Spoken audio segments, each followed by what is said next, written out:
karena ada acara lain.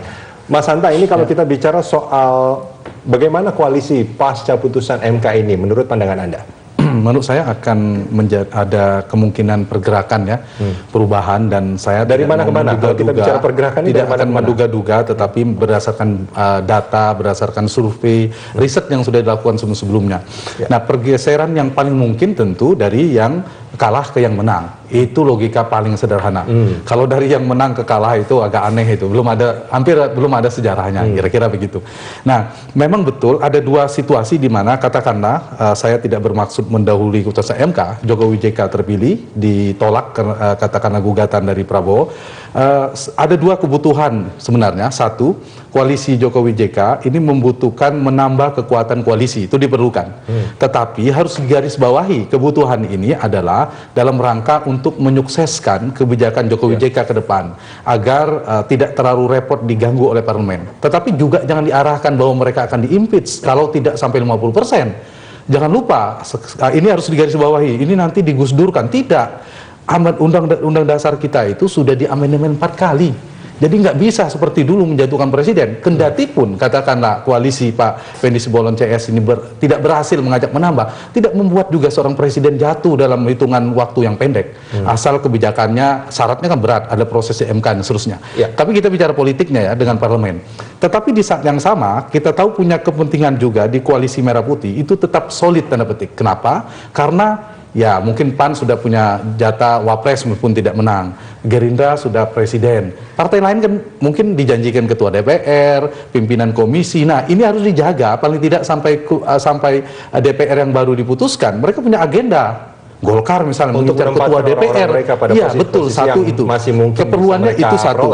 Iya, keperluannya itu satu. Keperluan yang kedua adalah bisa jadi mereka yang memperkuat posisi tawarnya di depan Jokowi JK di koalisi ini. Semakin mereka di sini, makin mahal ini. Kalau gabung saya minta 2 menteri, 3 menteri, 4 menteri, dan seterusnya. Yang ketiga, ya ingin mengawal kemungkinan untuk membentuk pansus pilpres tadi. Tapi dugaan saya, kita akan menghitung hari koalisi ini akan pecah. Dugaan saya, nanti kita ukur saja kemungkinan itu. Kalau diurus, mana yang paling mungkin? Sudah dikunci dengan istilah permanen. Mesin permanen, koalisi juga kemarin itu kan katanya kuat, 75%. Tapi kadang, termasuk PKS kalau mau jujur, PKS dan Golkar, itu sudah sejak awal punya kontrak koalisi dengan SBY. Tapi dalam perjalanannya mereka kerap berbeda juga, melakukan politik dua kaki, berbeda dengan pemerintah. Pun nanti di oposisi, menurut saya, tanda petik ya, oposisi tanda petik, mereka di luar juga kemungkinan ada konfigurasi. Kalau diurut, yang paling kecil kemungkinan, dari yang paling susah, dari 6 partai itu, satu Gerindra. Kemungkinan tidak meloncat. Yang kedua PKS. PKS ada 2, bukan bisa jadi memang PKS-nya akseptabilitas dari PDIP-nya yang kecil. Ini udah alternatif terakhir mengajak PKS dan Gerindra. Di luar partai itu, menurut saya punya peluang.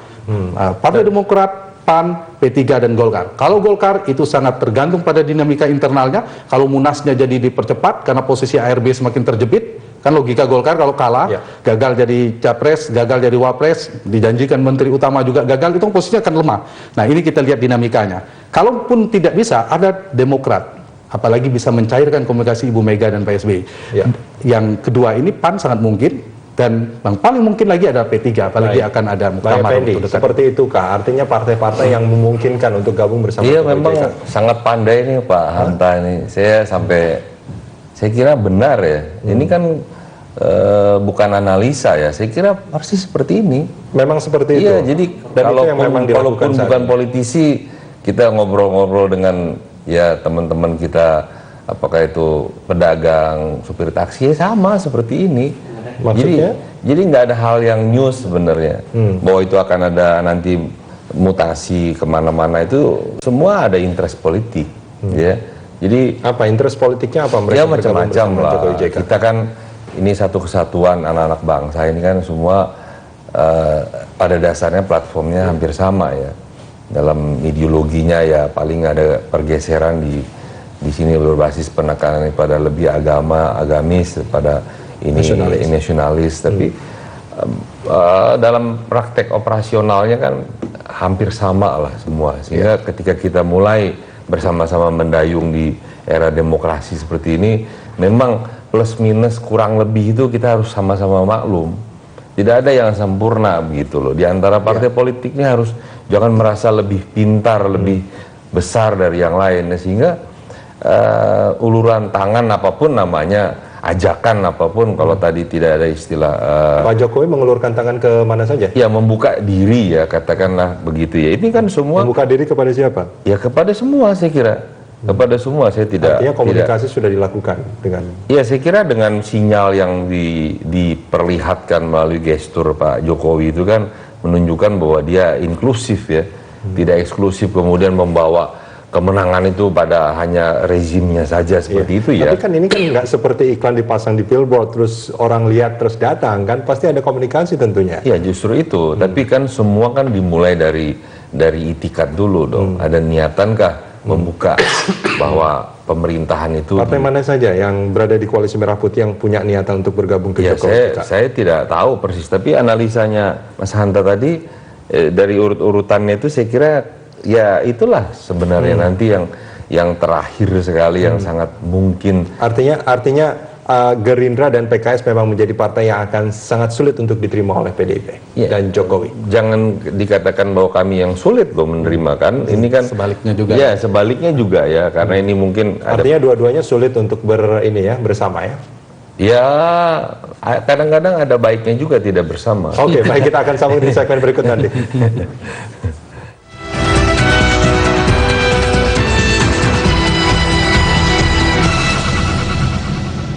The Jakarta Globe, today's edition. Get your copy now. Tolak angin ada di seluruh dunia. Di Asia, di Eropa, di Amerika. Seset tolak angin. Thank you, tolak angin. Orang pintar minum tolak angin.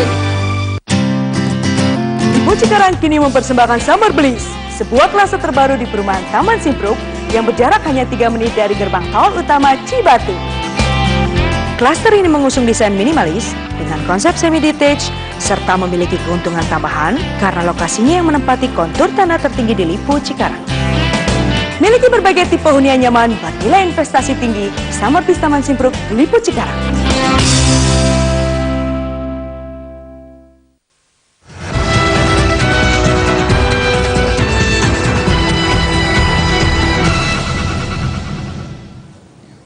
Calon Presiden nomor urut 1 Prabowo Subianto mengakui adanya tudingan yang menyatakan dirinya tidak legowo jika MK menyatakan Prabowo Hatta kalah. Ia meminta MK memperhitungkan puluhan juta pemilih dan tidak mengabaikan kecurangan dalam Pilpres kali ini. Prabowo Subianto menyampaikan orasi politik di Gedung Sasana Budaya Ganesha Bandung. Di hadapan ribuan pendukungnya, Prabowo menyatakan legowo jika dirinya kalah atas keputusan rakyat. Namun dirinya mempertanyakan kecurangan Pilpres yang dinilai jelas di depan mata. Prabowo mengakui ada tudingan pihak lain bahwa dirinya tidak legowo jika dinyatakan kalah. Prabowo hanya meminta kecurangan dalam Pilpres kali ini dituntaskan. Prabowo berada di Bandung dalam acara silaturahmi relawan dan tim Prabowo Hatta yang juga dihadiri sejumlah perwakilan partai Koalisi Merah Putih.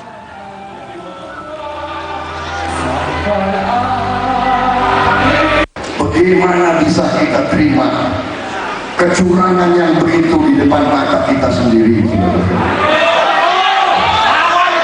Bahkan ada begitu banyak kabupaten di mana pemilu tidak dilaksanakan sama sekali.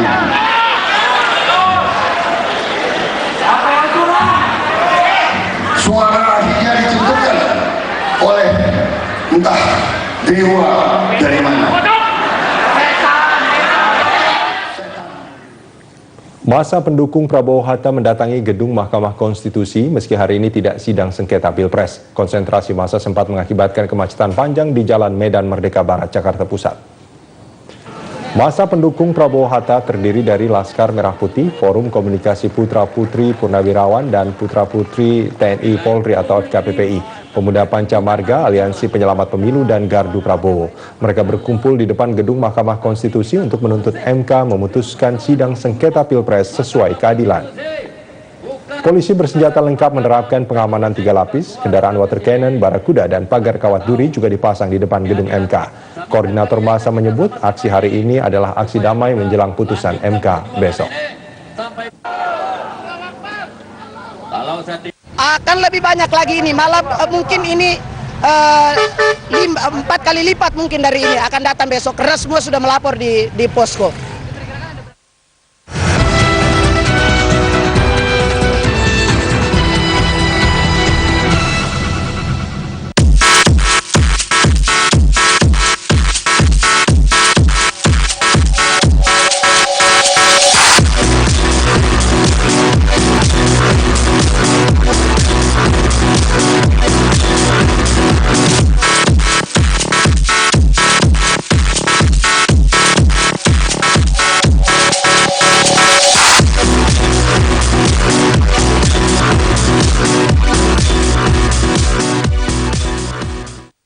Baru, Bolt Mobile Wi-Fi Super Smart, Easy Scan and Connect. Pilihan internet super cepat, menampilkan profil Bolt kamu.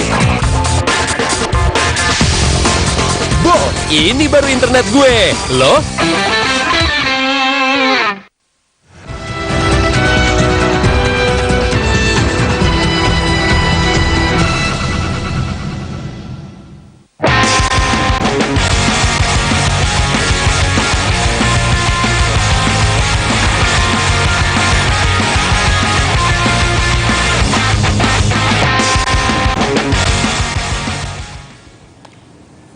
Ya, dialog kita lanjutkan kembali. Kalau kita mencoba untuk menyimak kutipan-kutipan pernyataan dari Pak Jokowi dari Pak Jokowi yang menyatakan bahwa PAN dan Demokrat kalau saya tidak salah kemungkinan akan bergabung. Kira-kira apa yang membuat mereka ini tertarik untuk bergabung dengan Jokowi JK? Iya, kalau saya kalau peluang tertarik memang sejak awal. Kalau saya membaca, PAN itu orientasi awalnya kan, saya nggak tahu kalau ada komunikasi Pak Hatta misalnya dengan Mbak Puan atau siapapun lah, mungkin Bang Effendi lebih paham. Mungkin itu prioritas awalnya. Kalau kita mau tarik ke belakang sedikit ya, kemudian akhirnya ini dari awal Prabowo, artinya sebelum penentuan, ya. Demokrat juga sebenarnya Pak SBY kan suka percaya sekali dengan hasil survei yang kredibel, membaca peluang kemenangan dan sinyal-sinyalnya cukup kuat ingin bersama. Tapi kan ada kendala komunikasi dengan Ibu Mega. Nah, artinya ada sejarah memang tidak ada problem sebenarnya kemungkinan Demokrat dan PAN untuk bergabung. Nah, pasca ini seperti apa petanya masih mungkin juga. Pak SBY meskipun secara eksplisit jadi pidato kenegaraan juga akan membantu dan seterusnya, itu juga sebenarnya kalau Pak SBY saya yakin sekali akan memilih kalaupun di luar pemerintahan itu udah pilihan terakhir yang terpaksa harus diambil. Artinya memang orientasinya ingin berkontribusi dalam pemerintahan. PAN juga begitu mungkin, tentu punya kepentingan lain. Soal apa yang menjadi kesepakatan, apakah menteri dan seterusnya, kita tidak tahu. Tapi mudah-mudahan konsisten dengan Pak Jokowi mengatakan koalisi tanpa syarat tadi, tetap menjadi hak prerogatif presiden. Nah, tetapi begini, kalau apa yang membuat mereka akhirnya mau bergabung kalau terus kemudian tidak tidak ada teaser gitu. Kalau menggunakan logika sebelumnya 10 tahun pemerintahan, saya mengkaji juga riset tentang presidensial selama 10 tahun itu, dan memang koalisi sulit dihindari. Tapi ujungnya kan ada transaksi kursi tanda petik menteri yang dijanjikan seterusnya. Ya salah satu magnetnya adalah mungkin bisa bergabung ya dapat jatah menteri bisa jadi. Ya. Yang kedua ya meskipun mungkin untuk pengamanan lah tanda petik ya, untuk pengamanan dan pemilihan lebih aman lah. Karena ya itu bagi mereka yang menang adalah pengamanan gitu kan? Atau justru bagi partai-partai pengamanan secara hukum tentunya. Dan itu bagi yang di luar dan seterusnya. Dan itu nanti panjang. Banyak orientasi, bisa jadi orientasi di dalam tuh orientasi politik kekuasaan, orientasi ekonomi politik. Tapi kan kita tidak berharap kalau kemudian kementerian jadi ATM partai, bukan itu arahnya. Tapi kan sering menjadi ekonomi politik orientasinya. Tetapi kalau kita ingin berbicara dari perspektif positif, ingin berkontribusi membangun bangsa dan negara, harapannya itu yang harus kita jaga ke depan. Tapi koalisi, saya boleh beri masukan kepada PDIP, Jokowi JK. Orientasi kuantitas ya penting, katakanlah sekarang baru 36,9%, artinya membutuhkan Golkar saja itu sudah melampaui 50%, atau kalau tidak Golkar, PAN dan Demokrat, Pak Jokowi benar gitu. Nah saya berharap jangan kebanyakan, kalau empat-empatnya mau jangan diajak semua, kita empat-empat itu Golkar, PAN, P3 dan Demokrat, kalau diajak semua nanti nggak imbang. Kita butuh juga koalisi yang lebih 50%, tapi pas terbatas yang tidak sampai 60%, itu cukup ideal. 2 diajak cukup. 1 itu saya kuantitas. Yang kedua, orientasinya jangan juga terjebak hanya soal kuantitas, tapi kualitasnya, kohesivitasnya, kerekatan, soliditas koalisinya juga harus diperhatikan. Dan satu lagi adalah artinya kalau pilihannya PAN dan Demokrat itu sudah pas menurut saya. Sudah pas ya. Jangan ditambah lagi. Ditambah lagi. Meskipun kemungkinan bertambahnya sangat besar. P3 akan muktamar dan seterusnya itu sangat mungkin. Yang penting juga kualitasnya yang dijaga, dan satu lagi tim negosiasi dari Jokowi JK. Harus ada tim negosiasi setelah menambah kekuatan koalisi di parlemen. Yang kedua adalah menjaga kohesivitasnya. Yang ketiga harus ada tim negosiasinya kayak kalau kita bicara cocok kalau masuk di eksekutif. Oh iya, tentu. Ada tim negosiasi. Pak JK itu piawai. Negosiasinya di elit itu bagus, Pak Jokowi itu kalau dikombinasikan ke publiknya yang bagus. Kalau kita bicara soal negosiasi tadi, artinya kan ada yang give and take gitu kan. Iya. Ada yang akan diberikan kepada mereka yang akan masuk seperti itu. Nah, apa yang jangan diberikan dan apa yang paling mungkin diberikan sebetulnya kalau kita bicara gitu, Bang? Kalau Effendi? saya sedikit boleh ditransaksikan adalah gagasan program, jangan ditransaksikan sifatnya kursi tadi. Jadi boleh Wah, misalnya itu nggak menarik itu. Ya justru itu yang harus diluruskan. Gimana, Bang Effendi? Ya, kita kan sudah menyaksikan bersama-sama ya di 1-2 minggu terakhir ini dari sang calon presiden lah, kita anggap dulu, nunggu besok ya, sudah menyampaikan, dan itu kan sudah berupa statement yang mengikat bahwa dia ingin kabinetnya nanti didukung oleh profesional dan politisi yang kemudian melepas dari ikatan kepartean jabatannya. Jadi ya kita harus yakin gitu loh, yakin bahwa hal-hal yang transaksional yang